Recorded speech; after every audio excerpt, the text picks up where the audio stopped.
सभी साथियों को ओम जी योगपीठ भाणा में आपका स्वागत है।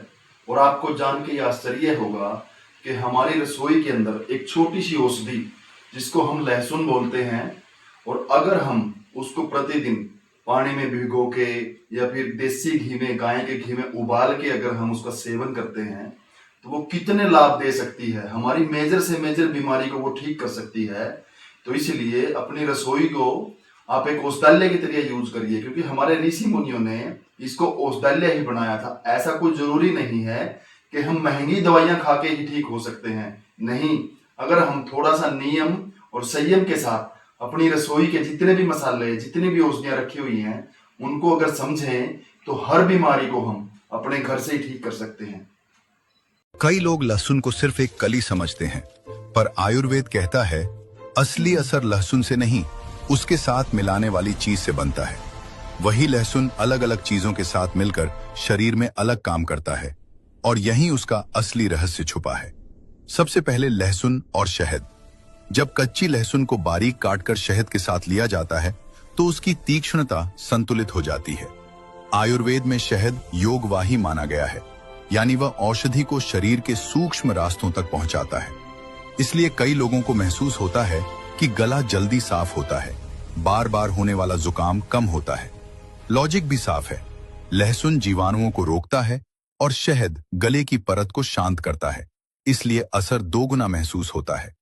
अब दूसरा तरीका, लहसुन और देसी घी। यही वो तरीका है जिसे पुराने लोग कमजोरी में देते थे। आयुर्वेद के अनुसार लहसुन उष्ण है और घी शीतल, यानी घी उसकी गर्मी को संतुलित कर देता है।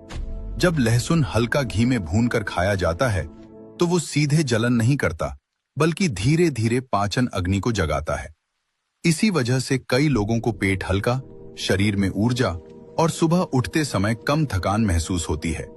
रिसर्च की भाषा में कहें तो घी फैट सॉल्युबल तत्वों के अवशोषण को आसान बनाता है, इसलिए शरीर उसे आराम से स्वीकार करता है।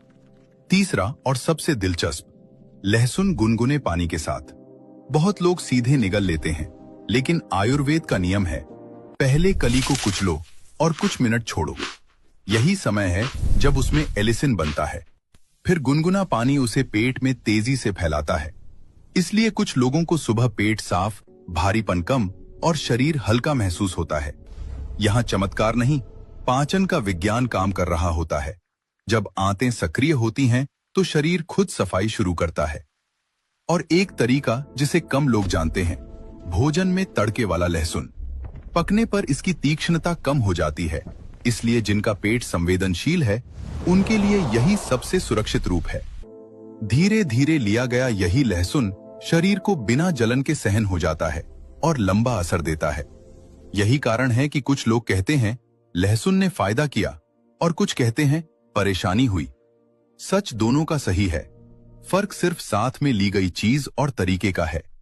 लहसुन अपने आप में न चमत्कार है न नुकसान, वो तो सिर्फ एक संकेत है। जिस माध्यम से आप उसे शरीर में पहुंचाते हैं वही तय करता है कि वह औषधि बनेगा या सिर्फ जलन। और असली रहस्य यही है, कली छोटी है लेकिन तरीका बड़ा है। योगपीठ भाणा के चैनल को आप सब्सक्राइब करिए, लाइक करिए और शेयर अवश्य करिए, क्योंकि हो सकता है आपको इसकी जरूरत ना हो, लेकिन आपका एक शेयर किसी ना किसी जीवन को निरोग बना सकता है।